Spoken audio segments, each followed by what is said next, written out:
कहानी की शुरुआत होती है रमेश नामक एक छोटे से लड़के से, जो एक छोटे से गांव में अपने माता पिता के साथ रहता है। का परिवार गरीब था, लेकिन रमेश के अंदर कुछ बड़ा करने की इच्छा थी। वह अपने माता पिता के साथ चाय की छोटी सी दुकान पर काम करता था। उसका सपना था कि एक दिन वह बड़ा आदमी बनेगा, लेकिन उसकी वर्तमान स्थिति काफी कठिन थी। वह न केवल परिवार की आर्थिक मदद करता था, बल्कि रोज मेहनत करके जीवन की मुश्किलें सहता था। एक दिन अचानक गांव में बेमौसम बारिश आ जाती है और रमेश की दुकान पूरी तरह से बर्बाद हो जाती है।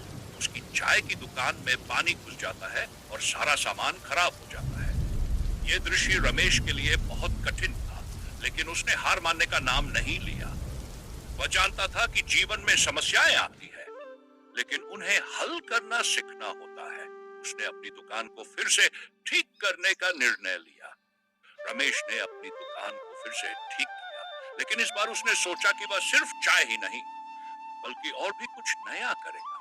उसने चाय का स्वाद बढ़ाने के लिए अलग अलग मसालों का उपयोग करना शुरू किया। धीरे धीरे उसकी चाय का स्वाद पूरे गांव में मशहूर होने लगा। अब उसकी दुकान पर अधिक लोग आने लगे। वह जानता था कि सफलता एक दिन में नहीं मिलती, लेकिन लगातार मेहनत करने से रास्ता खुलता है। एक दिन गांव में एक बड़ा व्यापारी अपनी कार में आते हैं और रमेश की दुकान पर चाय पीने के लिए रुकते हैं।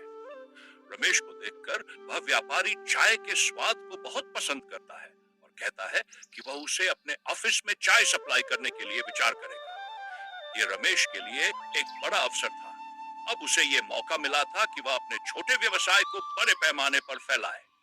जैसे जैसे रमेश की दुकान की प्रसिद्धि बढ़ने लगी, उसी तरह उसकी सफलता ने कुछ अन्य दुकानदारों को भी परेशान कर दिया। कुछ दुकानदारों ने अपनी दुकानें रमेश की दुकान के पास खोल दी और उसे चुनौती देने लगे। रमेश ने महसूस किया कि अब उसे अपनी मेहनत को दोगुना करना होगा। उसे यह समझने में समय नहीं लगा कि अगर वह अपने ग्राहकों की सेवा बेहतर नहीं करेगा तो वह प्रतियोगिता में पिछड़ सकता है। अब रमेश ने सोचा कि वह केवल चाय की दुकान नहीं, बल्कि एक चाय चेन बनाएगा।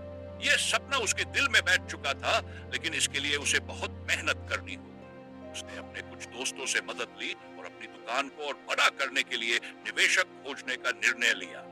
कुछ समय बाद रमेश को एक निवेशक मिल गया जो उसकी मदद करने के लिए तैयार था। रमेश ने अपनी चाय चेन की शुरुआत की, लेकिन यह आसान नहीं था। उसे बहुत सी चुनौतियों का सामना करना पड़ा। कर्मचारियों की कमी, सही आपूर्तिकर्ताओं की खोज और मार्केटिंग के लिए नए तरीके अपनाने का काम उसे किया। फिर भी रमेश ने हार नहीं मानी। उसका विश्वास था कि कोई भी मुश्किल उसे अपनी मंजिल तक पहुंचने से नहीं रोक सकती। उसने अपने व्यवसाय को हर दिन बेहतर बनाने के लिए नए विचार और रणनीतियां अपनाई।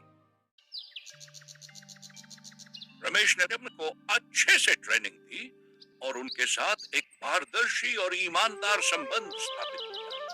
जानता था कि अगर उसे सफलता चाहिए तो उसे अपने कर्मचारियों को भी साथ लेकर चलना होगा। सभी एक दूसरे की मदद करने लगे और टीम के रूप में काम करने का परिणाम अच्छा निकला। रमेश की चाय चेन अब कई शहरों में फैल चुकी थी और वह समाज में एक आदर्श बन चुका था। रमेश ने सोचा कि अब समय है कि वह समाज में भी कुछ योगदान दे। उसने गरीब बच्चों के लिए चाय वाले की स्कॉलरशिप शुरू की ताकि वे अपनी पढ़ाई पूरी कर सके और एक अच्छा भविष्य बना सके। साथ ही उसने गांव में रोजगार के अवसर पैदा करने के लिए कुछ नए रोजगार कार्यक्रम शुरू किए। अब रमेश एक बड़े व्यवसाय का मालिक था और उसकी चाय चेन देश भर में प्रसिद्ध हो चुकी थी। उसने यह साबित कर दिया कि अगर आप सच्चे मन से मेहनत करें तो आपकी किस्मत जरूर बदलेगी। वह न केवल एक सफल व्यवसायी था, बल्कि एक प्रेरणा भी बन चुका था। रमेश की कहानी यह सिखाती है कि जीवन में कठिनाइयां और संघर्ष तो हर किसी के सामने आते हैं, लेकिन जो व्यक्ति उन कठिनाइयों से हार नहीं मानता, वही अपने सपनों को साकार कर सकता है। रमेश ने अपनी मेहनत, संघर्ष और सकारात्मक सोच से यह सिद्ध कर दिया कि मेहनत और दृढ़ संकल्प से कोई भी सपना पूरा किया जा सकता है।